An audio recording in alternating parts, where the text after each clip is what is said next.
que é produzida pela radiação ionizante, em 1895. E de lá para cá, ela foi incorporada, né, a todo o arsenal, né, de diagnóstico que a gente tem na medicina. Então, qualquer área, né, que seja tórax, medicina clínica, especialidades como ortopedia, neurologia, qualquer segmento da medicina, em algum momento, vai usar um método de imagem para definir algum diagnóstico.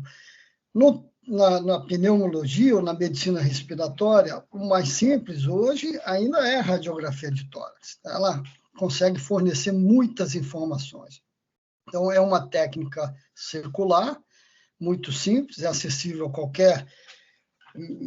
qualquer local, basta ter luz, né? Energia elétrica e o aparelho simples que produz raio-x, e aí se faz essa radiografia que fornece informações muito importantes, não só para o diagnóstico, mas ela faz um inventário, por exemplo, torácico de algumas patologias que, porventura, o paciente tenha tido e ele nem sabe às vezes.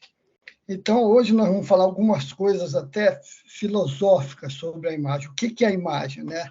É muito interessante, né, que nós estamos caminhando, né, no nosso processo evolutivo, parece que é um ciclo, né? A gente sai de uma posição primata, né, como essa que vocês estão vendo aqui, passam-se séculos e a gente retorna, né, para a mesma posição, apesar dos grandes avanços que a tecnologia hoje moderna nos fornecem. Eu acho que a gente está muito ligado hoje, né, à mídia, e isso tem o seu lado positivo, como vocês sabem, mas tem um lado extremamente negativo, que é afastar as pessoas, né? E a gente cada vez mais sofre esse domínio dessa mídia, às vezes não consegue se desvencilhar. A gente deixa, às vezes, de olhar a natureza, de fazer atividades lúdicas para ficar na frente de um computador o dia inteiro, ou principalmente no celular, né? Então, a gente precisa dosar, né, essa energia e saber utilizar essa tecnologia. Isso se aplica a tudo, não é só ao celular, não é só ao computador, né? A própria área da imagem. Saber utilizar os métodos, conhecer esses métodos para evitar o erro de uso, né, indevido dessa tecnologia, e isso pode trazer algum malefício para o paciente. Então, olha, dentro do amplo espectro que a gente tem de técnicas de imagem, nós começaríamos, por exemplo, uma abordagem clínica em pneumologia com a história, né? História, exame físico, você faz um diagnóstico presuntivo e depois tenta para diagnóstico, é a tomografia computadorizada. Então, nós vamos abordar mais hoje esses dois métodos, raio-x e tomografia. Então, a imagem seria uma conceitual, né? Isso é muito interessante. O que é a imagem? A imagem expressa, né, uma forma de linguagem. Você olha, às vezes, para uma foto dessa, e você sabe, né, o que está acontecendo, né?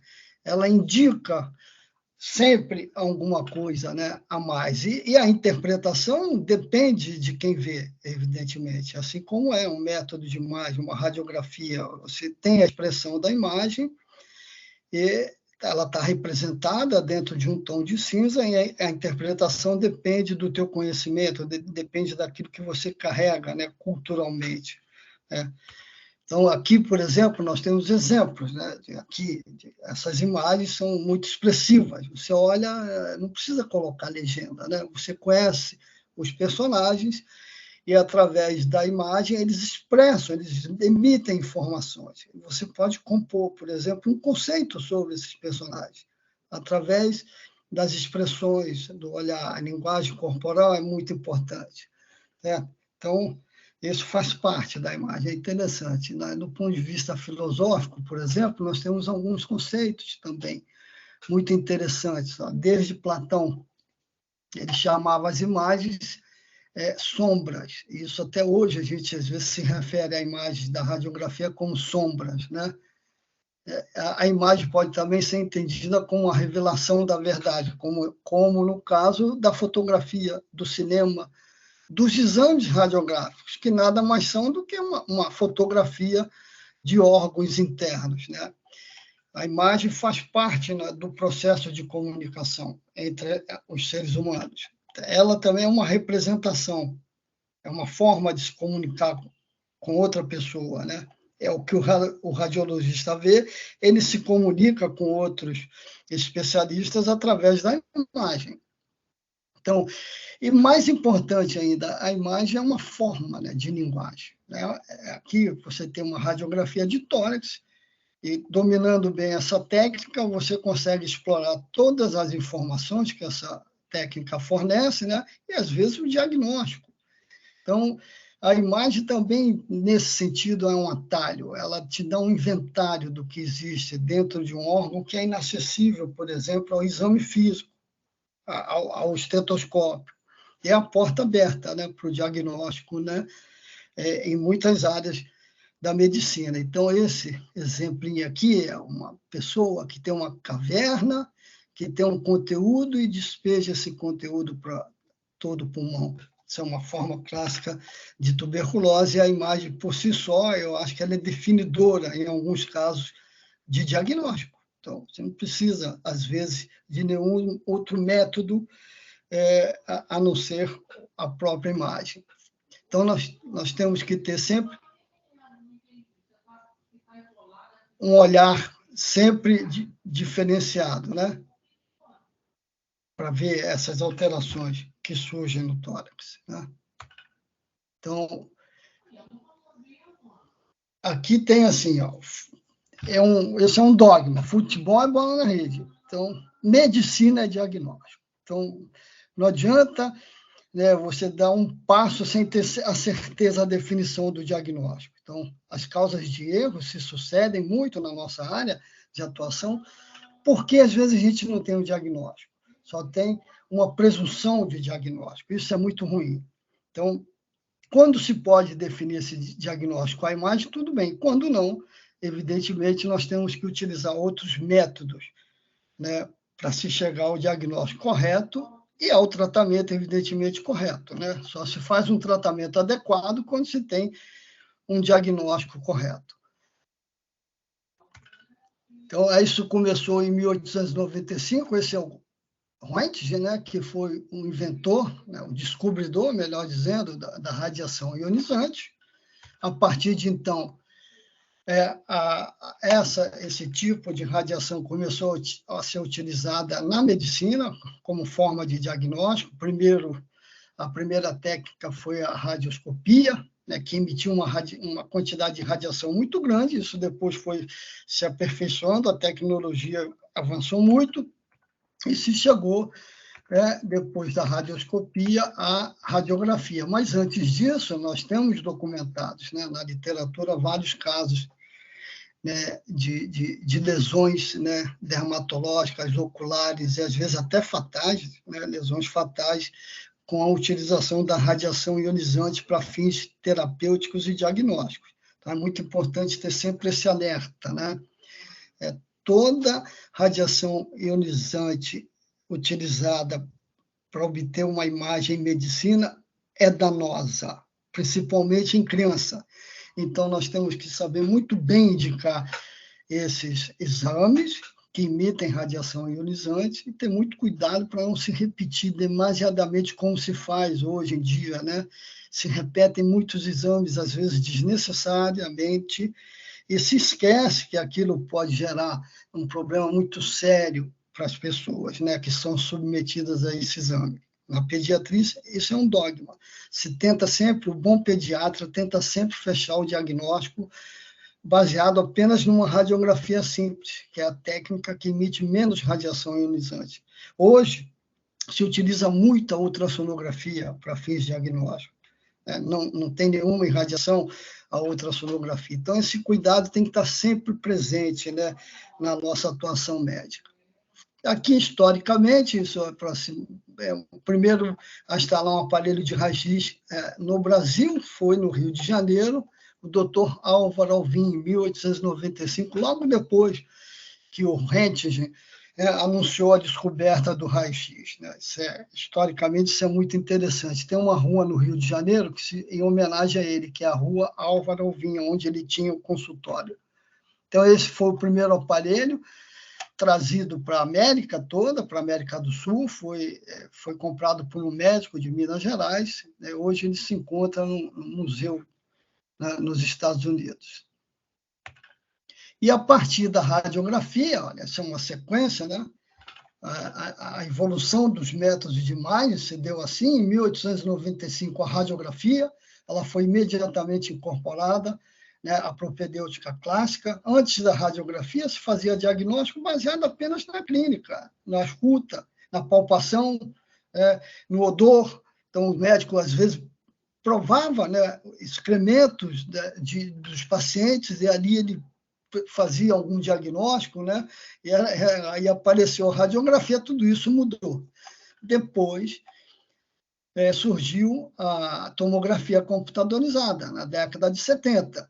Né? Os aparelhos, né, evoluíram muito, né, a partir de 1970. Hoje nós temos a tomografia com multidetectores, a gente consegue fazer, por exemplo, coloca o paciente nessa mesa, né, prepara o paciente, isso é muito rápido, né, dá algumas informações para esse paciente, faz uma varredura em 15 segundos, 30 segundos, você consegue obter uma tomografia computadorizada. Isso é extremamente importante, porque é muito rápido, né?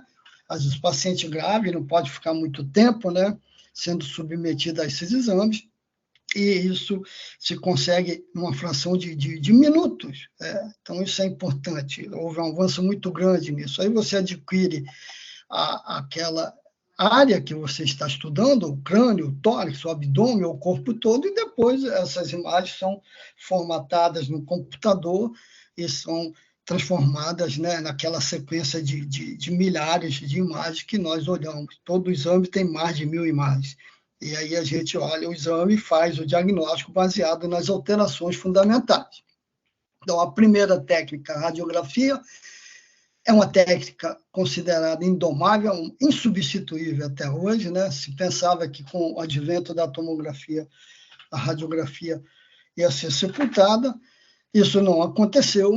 Ela está sendo negligenciada, isso é verdade, né? Muitos profissionais já não pedem mais, não solicitam radiografia, passam direto para outro método, como a tomografia computadorizada. Isso é uma pena, porque a radiografia pode, com preço muito menor, com custo muito mais baixo do que a tomografia, com a mínima quantidade de radiação, comparado à tomografia, fazer diagnóstico. Então, isso tem que ser reavaliado nas escolas médicas e a gente precisa retomar essa prática de aprendizado da radiografia, por ela ser um método muito importante. Então, algumas regras básicas para analisar, não dá para ensinar a ver radiografia numa aula de 40, 50 minutos, mas tem umas regras que a gente tem que sempre discutir e apresentar para os alunos. Então, não se aventure em analisar uma radiografia sem antes ver centenas de exames. É isso, ver, repetir, ver, né, absorver uma sistemática de exame e exercitar aquilo todo dia. Isso é importante. Aí cada dia você aprende uma coisa. Não se deixe induzir pela imagem ou por um diagnóstico apenas radiográfico. Tem que correlacionar o que você está vendo com o exame físico. Isso aqui, por exemplo, é a radiografia, não é de uma criança, né? Uma pessoa desavisada, isso é uma radiografia de uma criança. Não é, olha, tem muito mais costela do que o ser humano. Então, tem esse olhar diferenciado, né? Então, isso é a radiografia de um gatinho, né? Está aqui, a clavícula, né? Por que não é de um cão? Porque tem clavícula. Cão não tem clavícula, o gato tem clavícula. Então, esses detalhes anatômicos, né, é que, na maioria das vezes, nos ajudam a fazer, né, o diagnóstico. Tomar cuidado, tem que ter sempre prudência para não cair em algumas emboscadas que a radiografia sempre oferece. Então, tem que tomar muito cuidado, estudar muito a anatomia, ver muitas imagens, correlacionar o que você está vendo com o quadro clínico, né? E aplicar os conhecimentos médicos que você adquire em toda a sua vida de profissional. Exemplo, para não se aventurar e analisar uma radiografia sem ver exames, centenas de exames, parece que está normal. Aí você faz um close e vê aqui as letrinhas na camisa desse paciente. Está escrito aqui Adidas. Olha esse detalhe. O diagnóstico na medicina é o detalhe. É em busca do detalhe que a gente sempre vai quando, né, se depara com qualquer método de imagem. Procure o detalhe. O diagnóstico está ali. Então, esse é outro caso. Olha. Não se deixe induzir pela imagem. Isso aqui é uma radiografia de um senhor de idade com essas opacidades bilaterais. Então, olharam essa radiografia e internaram esse paciente no CTI, baseado na imagem, mas ele estava andando, ele estava ótimo, ele não entendia, mas vocês estão me internando no CTI. Por que não? Porque o senhor tem um pulmão todo tomado. Eu não estou sentindo nada. Isso aqui era óleo mineral que ele aspirava quando usava, né? Porque ele tinha prisão de ventre. A tomografia mostrou esse diagnóstico. Então, você vê, quando você olha uma imagem, você pensa, não, esse doente é terminal. Ele tem uma pneumonia extensa grave, mas ele estava muito bem, né? Então, é isso, não se deixe induzir pela imagem ou por um diagnóstico apenas radiográfico, correlacionar com os dados clínicos. E aqui, o confronto entre a radiografia e a tomografia. A radiografia não consegue definir o diagnóstico, enquanto que a tomografia, já que ela tem essa possibilidade de medir densidade, ela consegue definir o diagnóstico, como nesse caso, sem nenhuma necessidade de biópsia. Isso era uma pneumonia lipoídica. Aqui um outro exemplo. Às vezes, a radiografia, uma técnica só, não é o suficiente para demonstrar o diagnóstico. Então, aqui é uma radiografia normal, aparentemente, num paciente que tinha uma dor torácica tipo pontada, aguda no hemitórax à direita. Então, se fez. Logo a seguir, se suspeitou que havia uma área aqui diferente, quando comparado o lobo superior com o outro lado, e se percebeu, numa manobra de expiração, isso se faz, você pode fazer uma radiografia em expiração máxima, que, na verdade, esse paciente tinha um grande pneumotórax. Olha aí, tá vendo? Só uma técnica, às vezes, induz ao erro. Se você desconfia, se o paciente é muito sintomático, se ele aponta para algum diagnóstico, tem que explorar, evidentemente, todas as manobras que a gente tem antes da tomografia, né? Aqui uma técnica em expiração foi suficiente para dar esse diagnóstico. Aqui outra, ó, tem uma jovem com umas opacidades lineares, então isso era muito estranho, né? Aqui desse lado não tem nada, mas aqui tem. Isso é um artefato, é o cabelo da pessoa, né? Que se soma à imagem do tórax, né? Então, simulando, às vezes, doenças que não existem. Então, tem que estar sempre atento, né? Alterações degenerativas da coluna, né?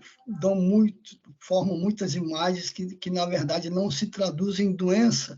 Então, se um paciente com cifoescoliose severa, mostrando que esse pulmão parecia estar todo branco, isso é só por causa da rotação. Então, a gente precisa, evidentemente, ter o conhecimento, né, para interpretar adequadamente uma radiografia de tórax. É importante vocês verem antes o paciente, ou então referi-lo lá na solicitação, no pedido de exame. O que esse paciente tem? Fazer um resumo da história, isso é fundamental para o radiologista. Um resuminho breve do que o paciente sente, por que ele está fazendo o exame e qual é a alteração assim, grosseira que ele tem. Ó. Ele tem um tumor em parte mole, ele tem uma deformidade torácica. Isso é importante, né, para o radiologista aliar essa informação com a radiografia. Outra coisa muito comum e frequente é confundir, por exemplo, imagens dos mamilos com nódulos pulmonares. Então, está sempre alerta. Aqui, essa pessoa tinha um piercing, aí é fácil, né? O piercing está na ponta do mamilo, mas nem sempre tem piercing. Então, às vezes, a gente precisa de algumas outras técnicas para definir esses falsos nódulos. Você veja quanta coisa? Aplicar o conhecimento. Então, é isso. Aqui, uma radiografia mostrou uma redução de volume de um pulmão quando comparado com outro. Isso tem que chamar a atenção. Se essa alteração não surge em razão do mau posicionamento, você tem que estar alerta sobre isso. Por que esse pulmão direito, que é um pouco maior do que o esquerdo, está, na verdade, menor? Algo aconteceu. Aí, na radiografia em perfil, se consegue ver que ele tinha telectasia do lobo superior direito. Então, esse paciente tem que referir no laudo redução de volume do pulmão direito por atelectasia, a critério médico, complementar com exame broncoscópico, que provavelmente essa pessoa tem a possibilidade de ter um tumor obstruindo esse segmento. Então, como é importante, né, analisar adequadamente a radiografia. Aqui uma limitação da radiografia.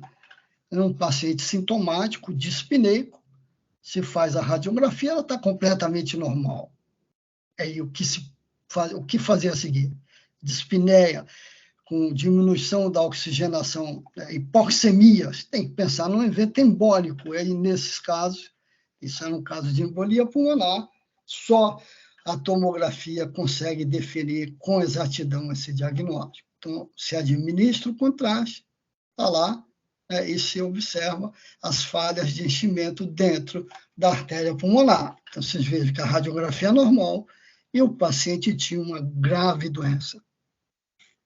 Então, aí chegamos na tomografia, né? A tomografia também evoluiu, começou com uma técnica sequencial, o exame demorava meia hora para se fazer um tórax, hoje, com os aparelhos que têm multidetectores, consegue-se fazer um exame em 20 segundos, 30 segundos. Esse método foi extraordinário, né? Transformador, revolucionário, que através dele, essa primeira imagem de um tomógrafo, em 1970, com muito artefato, mas já nessa época era fantástico, né? Nunca se imaginou que você conseguisse ter um método e que apresentasse, por exemplo, o tecido, né, do sistema nervoso central. Isso era realmente extraordinário, né? Hoje as imagens têm um poder de resolução muito maior, claro, né? Melhorou muito, mas já naquela época isso já era fantástico, né? Você antes só podia acessar o cérebro através de lobotomia, você tinha que fazer craniotomia, ressecar o osso para olhar o cérebro. Hoje não precisa, não. A gente já tem acesso. E aqui tem um grupo dos Beatles, né, que na época eram a banda de rock mais famosa, né, tinha umas músicas maravilhosas, eles financiaram, né, uma parte dos estudos desse cientista para se chegar à tomografia. Então, a tomografia, isso é um conceito fundamental, ela se baseia na densidade dos tecidos, então ela consegue formular uma série de imagens em tons de cinzas, né, centenas de tons de cinzas, baseado na densidade do tecido. Então, os tecidos têm densidades diferentes. Isso vai ser lido pela tomografia. E aí o diagnóstico vai ser muito mais fácil. Então, essa é a unidade, a escala de Hausdorff, tem como base que a água tem uma densidade zero, né? Densidades, tecidos ou substâncias com densidades negativas, como, por exemplo, o ar, ficam nesse tom aqui de cinza, então, as densidades são negativas, e tecidos com densidades positivas têm esse tom de cinza completamente diferente. Então, pelo aspecto, pela cor, pela densidade da imagem, a gente já pode formular alguns diagnósticos, como, por exemplo, se tem sangue naquela alteração, se tem pus naquela alteração, se tem gordura na alteração que eu estou vendo. Isso realmente é extraordinário e isso facilita muito o diagnóstico em medicina. Então, aqui, a tomografia é utilizada, né, estudando-se o mediastino, janela do mediastino e a janela do parênquima pulmonar. E aqui essas informações, né, estão dispostas em cada foto, né, Em cada imagem tem as informações de qual foi a técnica utilizada, quanto foi a irradiação, a miliamperagem, a quilovoltagem, o local exato do exame, qual é o segmento que foi cortado, qual é a largura, a amplitude da janela, tudo isso são informações relevantes que a gente tem que se habituar com essa linguagem, tem que conhecer esses detalhes técnicos para um melhor diagnóstico. Então, a janela do parênquima cinza e a janela do mediastino. Aqui eu já estudei o parênquima. Evidentemente, eu não preciso mais dessa janela, eu preciso estudar os vasos, as alterações mediastinais, a estrutura óssea, uma janela adequada. Então, o aparelho já faz isso, ele seleciona a média de densidades dessa janela e projeta uma imagem de modo que a gente consiga separar o que é osso, o que é vaso, o que é tecido celular subcutâneo, né, de forma completamente tranquila, muito fácil, muito simples. Muito bem. Aí, com a tomografia, houve uma correlação muito grande entre o que se vê na histologia e o que se vê na tomografia computadorizada. E começou, dentro das doenças principalmente difusas do pulmão, a se fazer diagnóstico tomográficos baseados em padrões tomográficos. Então, hoje a tomografia também possibilitou um avanço muito grande no campo das doenças difusas. Em alguns casos, realmente não se precisa mais fazer o diagnóstico. Por quê? Porque a tomografia possibilitou isso. O que antes era acessível apenas ao patologista, na demonstração de pequenas estruturas, né? Por exemplo, o lóbulo pulmonar secundário, hoje a gente vê isso na tomografia. Né? Então, o diagnóstico ficou muito mais fácil, muito mais simples. Está aí um exemplo. Então, um corte histológico com a estrutura primária do pulmão, a unidade anatômica do pulmão, que é o lóbulo secundário, com a artéria centrolobular, cheia de sangue, o bronquíolo terminal, ali junto, no centro do lóbulo, e a correlação com a tomografia. O lóbulo secundário, a artéria centrolobular e o bronquíolo terminal. Então, isso realmente é fantástico, e a partir da tomografia, então, nós conseguimos definir padrões de doenças que são aceitos no mundo todo como definidores de diagnóstico. Isso é um caso. Padrão micronodular. A distribuição dessas alterações, tendo como base o lóbulo secundário, permite emitir um diagnóstico, nesse caso, de sarcoidose. E, às vezes, e muitas vezes, esse diagnóstico é suficiente, o diagnóstico tomográfico. Um outro caso, nódulos com distribuição centrolobular, com brotamento. Essas são alterações fundamentais que vocês vão aprender durante o curso de formação. Então, essas alterações centrolobulares têm um arranjo especial, mostrando que a doença é bronquiolar, que começa no bronquíolo. Então, isso possibilita diagnósticos de bronquiolites, de tuberculose, de infecções bacterianas, de infecções virais. Então, olha como é que a tomografia mudou realmente o panorama diagnóstico na medicina. Um outro padrão é um padrão que a gente chama de septal. Então, aqui, a exuberância dos septos interlobulares. Todo pulmão tem, né, os septos interlobulares, que são as estruturas anatômicas menores do pulmão. Então, esses lóbulos, septos interlobulares, são visualizados a olho nu, numa peça anatômica. Então, isso não traduz doença, mas a profusão deles, sim, traduz doença. Então, uma pessoa normal, quando faz tomografia, podem ser detectados alguns pequenos septos interlobulares, certo? Mas, na doença, esses septos são exuberantes. E aí eu consigo definir isso como um padrão diagnóstico, que é o padrão septal. Isso aparece muito na linfangite carcinomatosa e na insuficiência cardíaca. Então, olha como é definidora a tomografia computadorizada. Então, esse é um caso clássico de edema de pulmão com um padrão septal clássico. Não precisa fazer diagnóstico histopatológico nesses casos. Então, um outro padrão septal, mesmo aspecto, mas só que aqui tem alguns nódulos associados. Então, eu consigo avançar um pouco no diagnóstico. Isso é um padrão não de insuficiência cardíaca, mas de linfangite carcinomatória.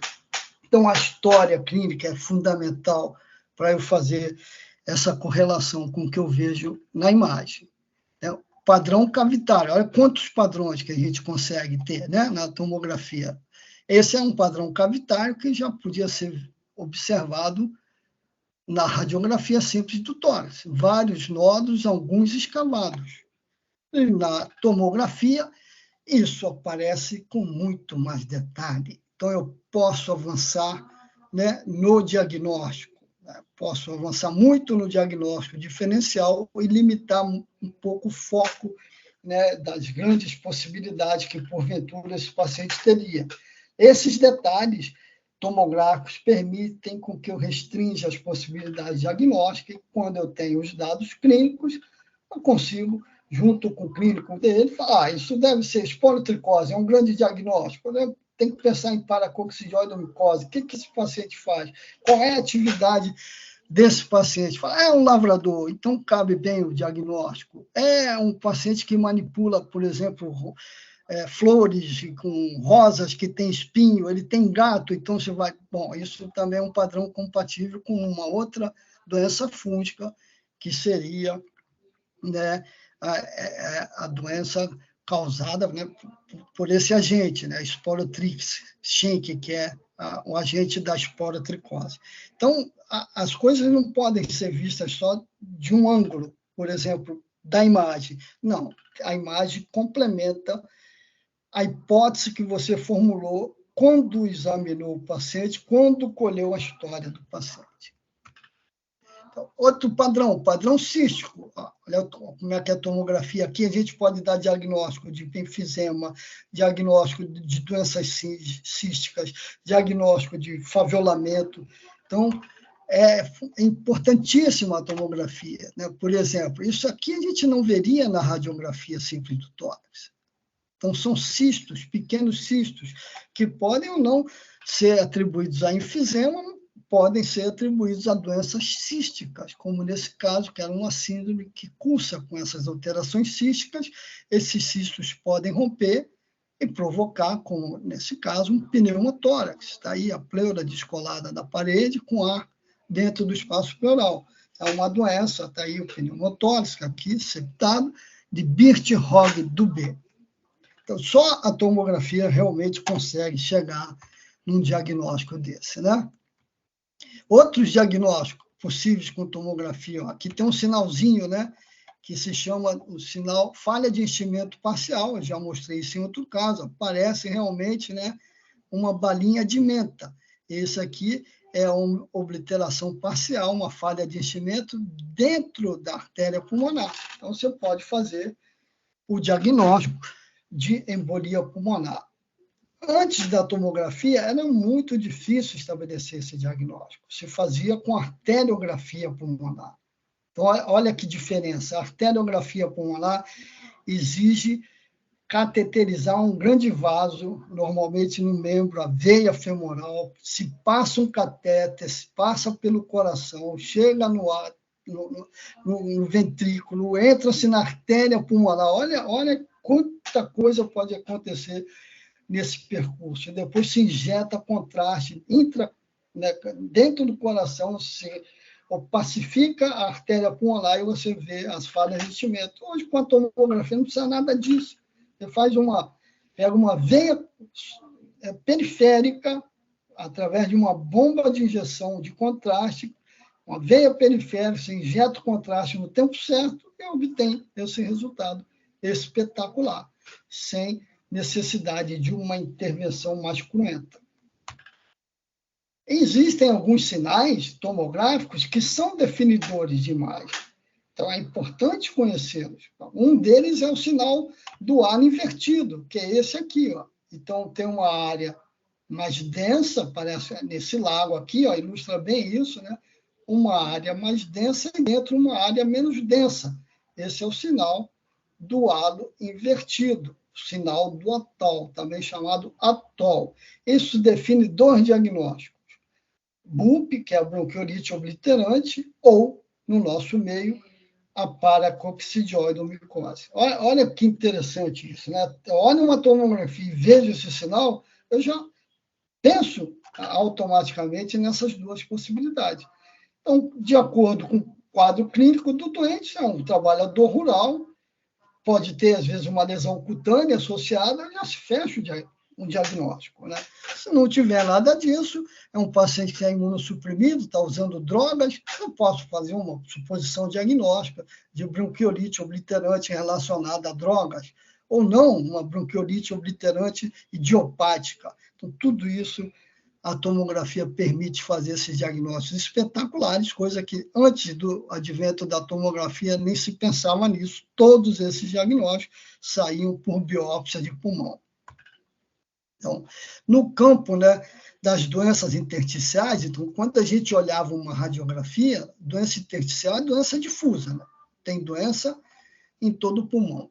Quando se olhava uma radiografia, a gente pensava em várias doenças. Por exemplo, 10 causas dessas alterações intersticiais.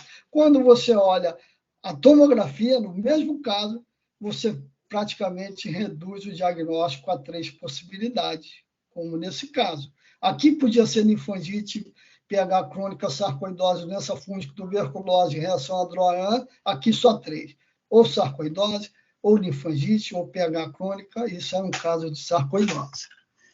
E a tomografia também possibilita, por exemplo, hoje, pesquisas no campo da antropologia, da paleontologia. Isso é um trabalho que a gente está desenvolvendo no Instituto de Geologia, lá da Universidade Federal, onde eu trabalho, e que a gente consegue fazer esse espetáculo, que são peças de fósseis de milhões de anos, de dinossauros, de outros seres, né, que a gente consegue reconstruir, fazer as imagens dessas peças e fazer algumas suposições diagnósticas dessas eras, né, de milhões de anos atrás. Né? Isso simplesmente é uma coisa fantástica. Então, através da tomografia, a gente consegue colorir essas imagens, surpreender algumas alterações, por exemplo, aqui numa vértebra caudal de Saurodopta, 60, 100 milhões de anos atrás, e essa peça está no Instituto de Geologia lá da UFRJ.